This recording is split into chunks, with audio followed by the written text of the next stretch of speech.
చలిలో తుని చిచ్చుల పానీపూరి వ్యాపారం. చలికాలం మెల్లగా అడుగు పెడుతుంది. సాయంత్రం అయితే చాలు, చల్లని గాలికి పక్షులన్నీ ఏదైనా వేడివేడిగా కారంగా తినాలని కోరుకుంటాయి. సరిగ్గా ఈ సమయాన్ని క్యాష్ చేసుకోవడానికి తుని పిచ్చుక ఒక అద్భుతమైన ప్లాన్ వేసింది. ఒక చిన్న తోపుడు బండి పెట్టి తుని స్పెషల్ పానీపూరి సెంటర్ అని ప్రారంభించింది. తుని పిచ్చుక చేతిలో ఏదో మాయ ఉంది. ఆమె చేసే పానీపూరి రసం తాగితే జలుబు కూడా మాయమైపోతుంది. సాయంత్రం 4 గంటలు కాగానే తుని పిచ్చుక గట్టిగా అరుస్తూ, రండి బాబు రండి, వేడివేడి పానీపూరి, చలిని తరిమి కొట్టే మిరపకాయ బజ్జీ లాంటి పానీపూరి, ఒక్కటి తింటే మళ్ళీ మళ్ళీ కావాలంటారు.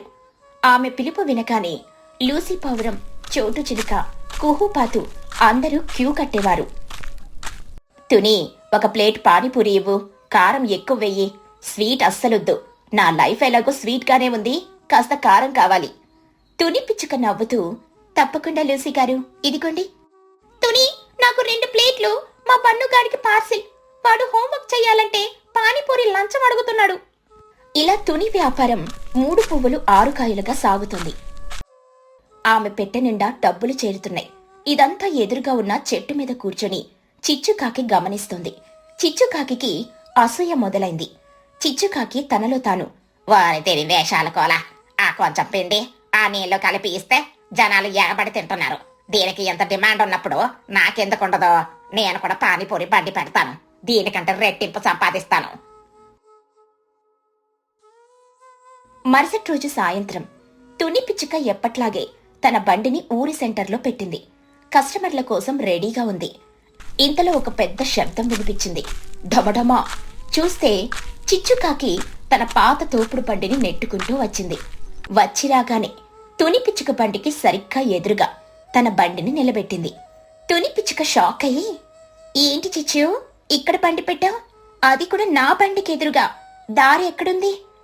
రోడ్డు నీ అబ్బ సొత్తా తుని, ఇది గవర్నమెంట్ స్థలం, ఎవరైనా బండి పెట్టుకోవచ్చు.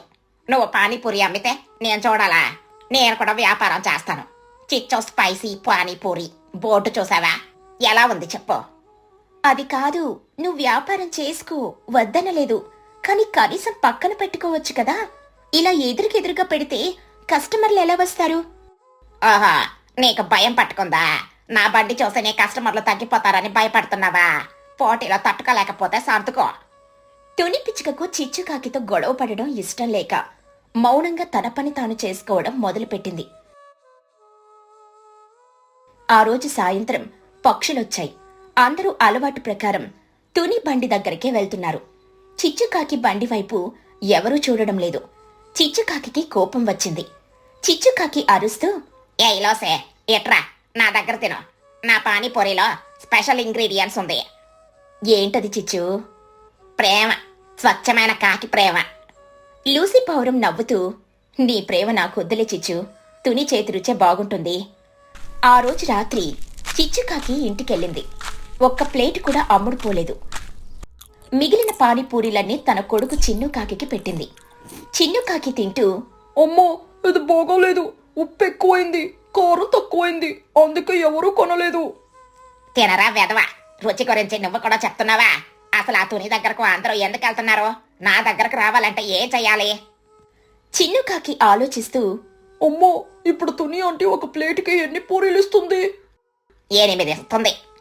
అయితే నువ్వు ఒక పని చెయ్యి, నువ్వు ప్లేట్కి 10 పూరీలు ఇస్తానని బోర్డు పెట్టు.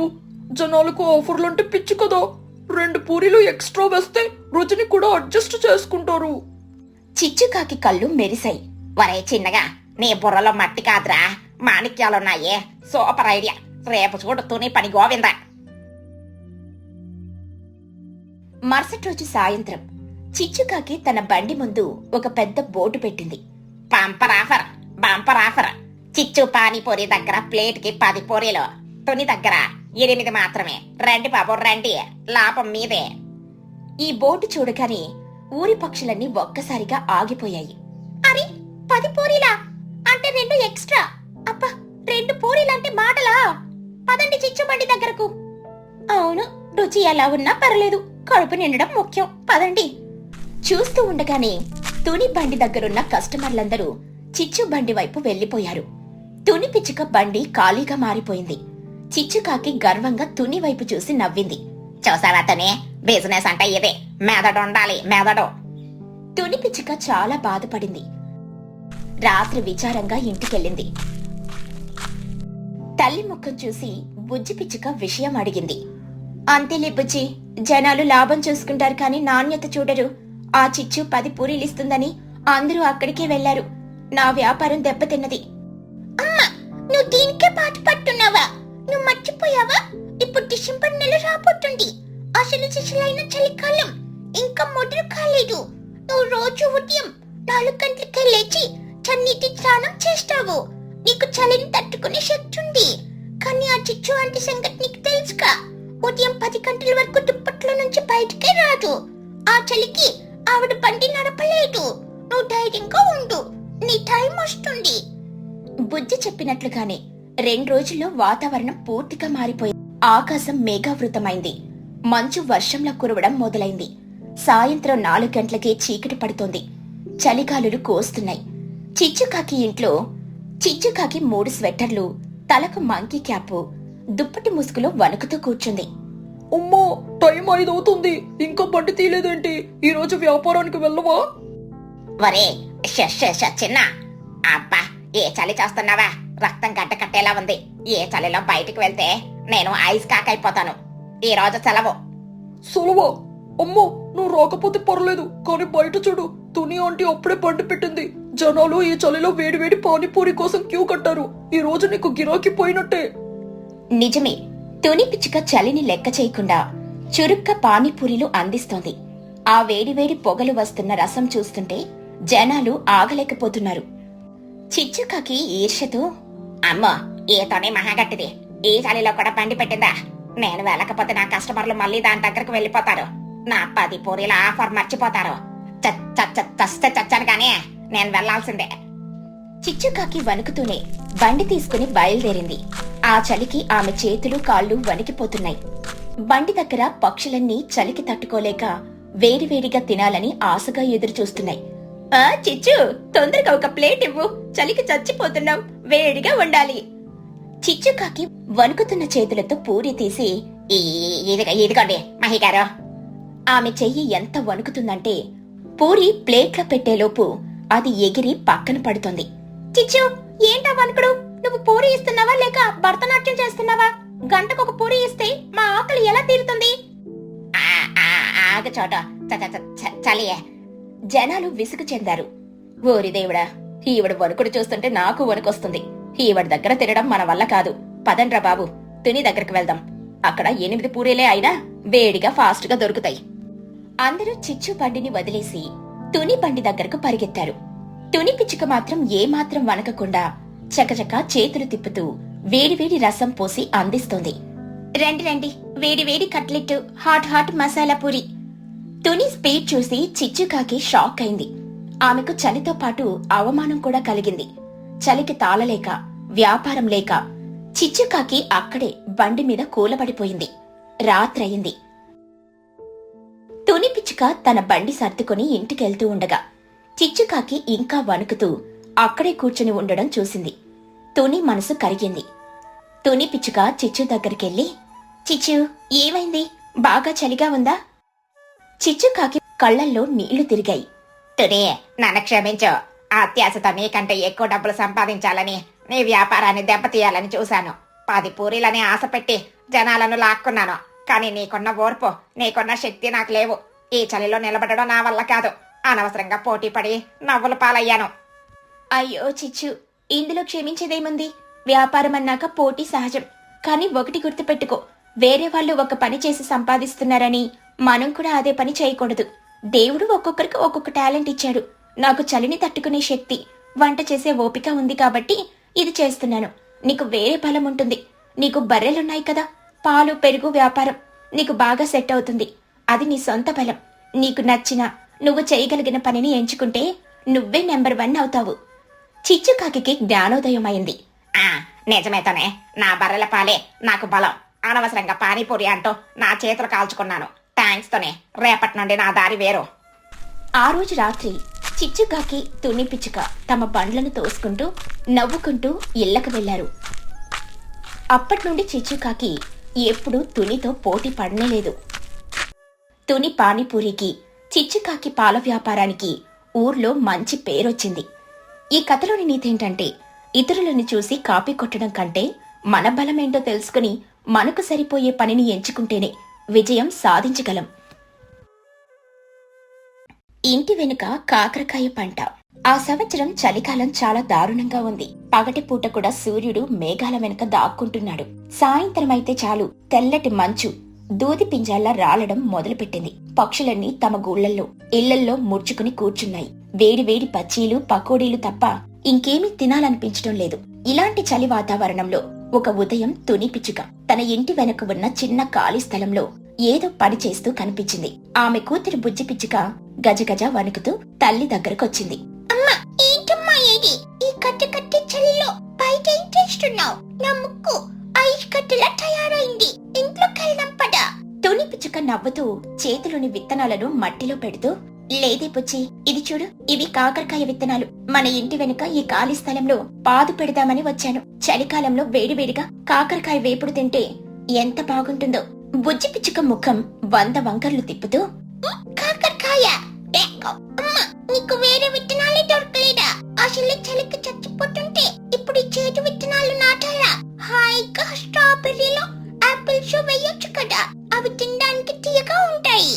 తుని పిచ్చుక అమాయకంగా నవ్వుతూ, అయ్యో బుజ్జి, నీకు తెలీదు, కాకరకాయ చేదుగా ఉన్నా మన ఒంటికి చాలా మంచిది. ఇది దేవుడిచ్చిన మందు లాంటిది. ఇది తింటే రక్తం శుభ్రపడుతుంది. జలుబు, దగ్గు, గొంతు నొప్పి లాంటి రోగాలు మన దగ్గరకు కూడా రావు. మనం ఆరోగ్యంగా ఉండాలంటే చేదు కూడా తినాలి. మందులైతే మందుల షాప్ లో దొరుకుతాయి కదమ్మా, దానికి మనం ఈ మంచులో కట్టకట్టాలా?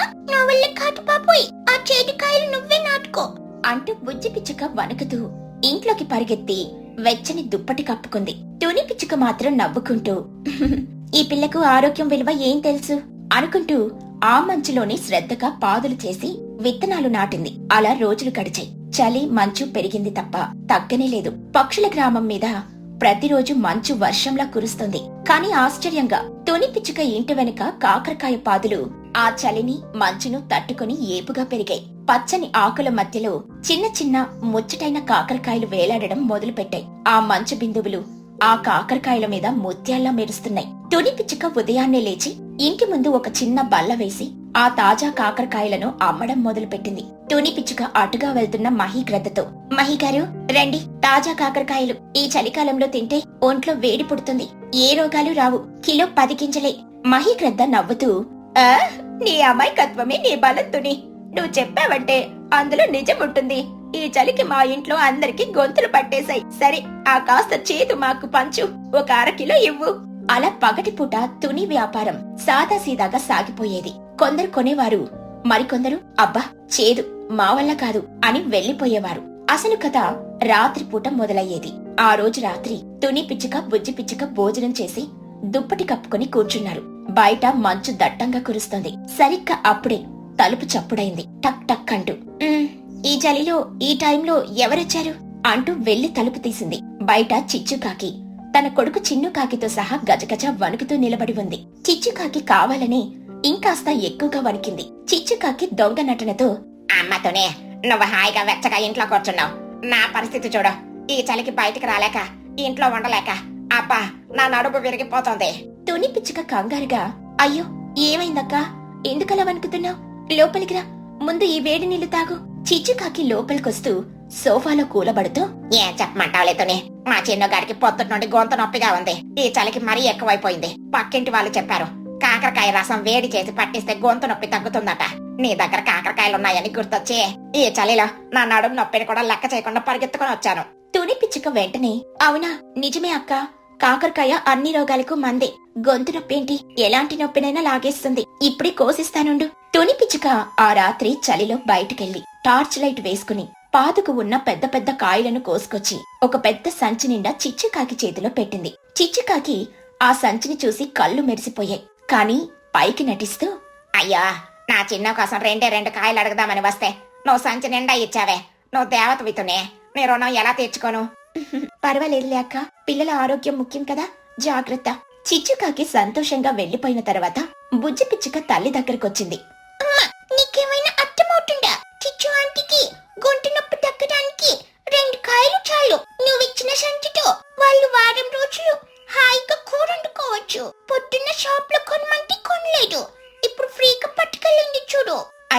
పాపం బుజ్జి, వాళ్ళు కష్టంలో ఉన్నారు కదా, రాత్రిపూట అడిగారంటే అది నిజంగా అవసరమైతేనే కదా మనం ఆదుకోవాలి. నాకెందుకో ఇది కష్టంలో అనిపించడం లేదు, పక్క ప్లాన్ లో అనిపిస్తుంది అంది తల ఊపుతూ. ఇక మరుసటి రోజు రాత్రి మంచు ఇంకాస్త ఎక్కువగా కురుస్తుంది. తుని పిచ్చుక బుజ్జి పిచ్చుక నిద్రకు ఉపక్రమిస్తూ ఉండగా మళ్ళీ తలుపు చప్పుడైంది. టక్ టక్ మని తుని పిచ్చుక తలుపు తీసింది. ఈసారి చోటు చిలుక తన కొడుకు బన్ను చిలుకతో సహా నిలబడి ఉంది. తుని చెల్లి, సారీనే, ఈ టైంలో డిస్టర్బ్ చేసినందుకు. మా బన్నుగడు పొద్దుట నుండి కడుపు నొప్పితో విలవిలలాడిపోతున్నాడు. ఏదో అజీర్తి చేసినట్టుంది. పగలు స్కూల్లో ఏది పడితే అది తింటాడు. బన్ను చిలుక పక్క నుండి తల్లి చెవిలో, అమ్మా, నా కడుపు నొప్పి కాదు, పొద్దున నువ్వు పెట్టిన చద్దన్నం అరకక ఆకలేస్తుంది. చోటు చిలుక బన్నుని గిల్లుతూ, ఉండ్రా, పెద్దవాళ్ళు మాట్లాడుతుంటే. మళ్ళీ తుని వైపు తిరిగి, అవును తుని, ఎవరో చెప్పారు కాకరకాయ తింటే అజీర్తి తగ్గిపోతుందట. నీ పంట గురించి ఊరంతా చెప్పుకుంటున్నారు. తుని పిచ్చుక అమాయకంగా, నిజమే చోటు, కాకరకాయ జీర్ణశక్తిని పెంచుతుంది, నువ్వు అడగడమే ఆలస్యం అంటూ మళ్ళీ ఆ మంచులోకి వెళ్లి ఒక పెద్ద సంచి నిండా కాకరకాయలు తెచ్చి ఇచ్చింది.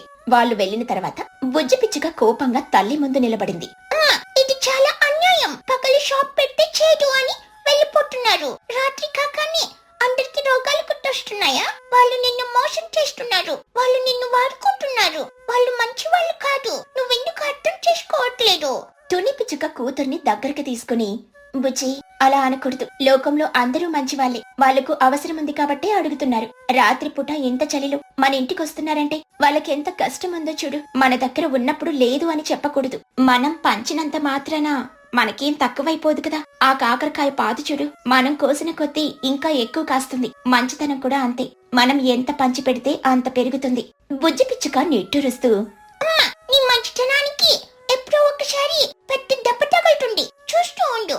నీ అమ్మాయికత్వం నాకు నచ్చడం లేదు. తుని పిచ్చుక నవ్వి ఊరుకుంటుంది.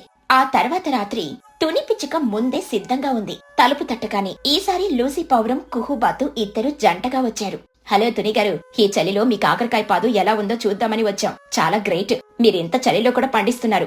అవును తుని, ఈ మధ్య నాకు రెక్కల నొప్పులుగా ఉంటున్నాయి. రాత్రంతా నిద్ర పట్టడం లేదు. కాకరకాయ తింటే నొప్పులు తగ్గుతాయట. తప్పకుండా, రెక్కల నొప్పులకే కాదు, అన్ని నొప్పులకు పనిచేస్తుంది. ఇదిగో తీసుకోండి అంటూ వాళ్లకు 2 సంచులు నింపించింది. రోజులు గడుస్తున్న కొద్దీ తుని పిచ్చుక కాకరకాయ పంట ఆ మంచుకి ఇంకా బలంగా తయారై దిగుబడి రెట్టింపైంది. పగలు షాప్లో అమ్మకం తక్కువగా, రాత్రిపూట ఉచిత పంపిణీ ఎక్కువగా జరుగుతోంది. బుజ్జి పిచ్చుక ఇదంతా చూస్తూ వీళ్లకు ఎలా బుద్ధి చెప్పాలా అని ఆలోచిస్తుంటే, తుని పిచ్చుక మాత్రం తన అమాయకపు నవ్వుతో అందరికీ సేవ చేస్తూనే ఉంది. ఒకరోజు రాత్రి చలి విపరీతంగా ఉంది. బయట అడుగు పెట్టలేని పరిస్థితి. మంచు తుఫానులా కురుస్తుంది. అయినా సరే సరిగ్గా భోజనాల టైంకి తలుపు చప్పుడైంది. ఈసారి గ్యాంగ్ మొత్తం వచ్చింది. చిచ్చుకాకి, చోటు చిలుక, లూసీ పావురం, కుహుబాతు అందరూ ఒకరి వెనక ఒకరు ఇంట్లోకొచ్చారు. తుని, ఈ రోజు చలి మరీ ఎక్కువగా ఉంది కదా. నవ్వ బుజ్జి ఒంటరిగా ఉన్నారని కాసేపు కబుర్లు చెప్పిపోదామని వచ్చాను. అవును తుని, నువ్వే మాకు బెస్ట్ ఫ్రెండ్వి. కష్టసుఖాలు మాట్లాడుకుందామని వచ్చాము. తుని పిచ్చుక వారి నాటకాన్ని చూసి బుజ్జి వైపు చూసి కన్ను గీటింది. బుజ్జికి ఆశ్చర్యమేసింది. మా అమ్మ ఎప్పుడు ఇంత తెలివైందయింది అని అనుకుంది. తుని పిచ్చుక నవ్వుతూ, అయ్యో, నా మీద ఇంత ప్రేముందా మీకు? థ్యాంక్స్ అక్క. రండి, మీకోసం వేడి వేడి పాలు కాచేస్తాను. అందరూ వెచ్చని పొయ్యి దగ్గర కూర్చుని కబుర్లు మొదలు పెట్టారు. చిచ్చుకాకి గొంతు సవరించుకుంటూ, అవును తుని, ఆ కాకరకాయలు ఈ మంచికి పాడైపోతాయేమోనని మాకు చాలా బెంగగా ఉంది. పాపం, నువ్వు కష్టపడి పండించావు కదా. తుని పిచ్చుక నవ్వుతూ, ఓ, దాని గురించేనా మీరంతా ఇంత చలిలో ఈ రాత్రిపూట వచ్చింది?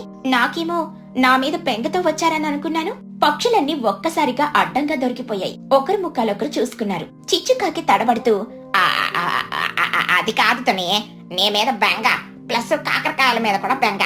తుని పిచ్చుక గంభీరంగా కాని ప్రేమగా, చూడండక్క, మీరు నా స్నేహితులు. నా పంట మీ ఆరోగ్యం కోసం ఉపయోగపడితే అంతకంటే సంతోషం ఏముంటుంది? కానీ దానికోసం మీరు ప్రతి రాత్రి ఈ చలిలో మంచులో నా ఇంటికి రావాల్సిన అవసరమే లేదు. నా దగ్గర కబుర్లు చెప్పి, లేనిపోని రోగాలు అబద్ధం చెప్పి నన్ను మోసం చేయాల్సిన అవసరం అంతకంటే లేదు. అందరూ తలలు సిగ్గుతో దించుకున్నారు. బుజ్జి పిచ్చుక ఆశ్చర్యంగా, గర్వంగా తల్లి వైపు చూస్తోంది. రేపటి నుండి మీరెవరూ ఈ రాత్రిపూట ఇంత కష్టపడద్దు. పొద్దున్నే నేను ఇంటి ముందు షాప్ పెడతాను కదా, మీరందరూ అక్కడికే రండి. మీకు రోజు కావలసినన్ని కాకరకాయలు నేనే ఉచితంగా ఇస్తాను. చిచ్చుకాకి సిగ్గుతో, ఉచితంగానా? అవునక్క, ఉచితంగానే. కానీ ఒక షరతు, రాత్రి పూట వచ్చి నన్ను పొగడకూడదు, అబద్ధాలు చెప్పకూడదు. పగటి పూట వచ్చి నిజాయితీగా తుని మాకు కూరగాయలు కావాలి అని అడగండి, మనస్ఫూర్తిగా ఇస్తాను. అబద్ధం చెప్పి తీసుకుంటే ఆ కూర మీ వంటికి పట్టదు కదా. పైగా రేపటి నుండి రోగాలు నొప్పులు అని అబద్ధం చెప్పకండి. తుని నీ కాకరకాయ వేపుడు తినాలనిపించింది అని నిజం చెప్పండి, అప్పుడు ఇంకా సంతోషంగా ఇస్తాను. తుని పిచ్చుక మాటలు తూటాల్లా తగిలాయి. అందరూ తమ తప్పు తెలుసుకున్నారు. తుని అమాయకురాలు కాదని, ఆమెది అపారమైన మంచితనమని, ఆ మంచితనాన్ని అలుసుగా తీసుకున్నామని సిగ్గుపడ్డారు.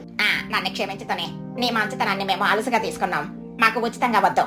రేపటి నుంచి మేమే నీ షాపు దగ్గర మొదటి కస్టమర్లమై నిలబడి డబ్బులిచ్చి కొనుక్కుంటాము. తుని పిచ్చుక నవ్వుతూ, డబ్బులొద్దక్క, మీరు నాకు స్నేహితులే కదా, పంచుకుందాం, అదే అసలైన ఆరోగ్యం. ఇక ఆ రోజు రాత్రి అందరూ సంతోషంగా మనసులోని భారం దించుకుని వెళ్లారు. బుజ్జి పిచ్చుక తల్లిని గట్టిగా కౌగిలించుకుని, అమ్మా నువ్వు సూపర్, ఈ రోజు నువ్వు నిజంగా దేవుడివి. వాళ్ళకెంత బాగా బుద్ధి చెప్పావో. నువ్వు అమాయకురాలివి కాదు, చాలా తెలివైన దానివి. తుని పిచ్చుక కూతురి తల నిమురుతూ, బుద్ధి చెప్పడం కాదే బుజ్జి, మనసులో ఉన్నది చెప్పానంతే. మంచితనం అంటే మోసపోవడం కాదు, మంచితనం అంటే అవతలి వాళ్ళు మారే అవకాశం ఇవ్వడం, క్షమించడం. బుజ్జి పిచ్చుక ఆ రోజు తన తల్లి దగ్గర ఒక కొత్త పాట నేర్చుకుని సంతోషంగా నిద్రపోయింది. ఆ రాత్రి కురిసిన మంచు కూడా వారికి వెచ్చగా అనిపించింది.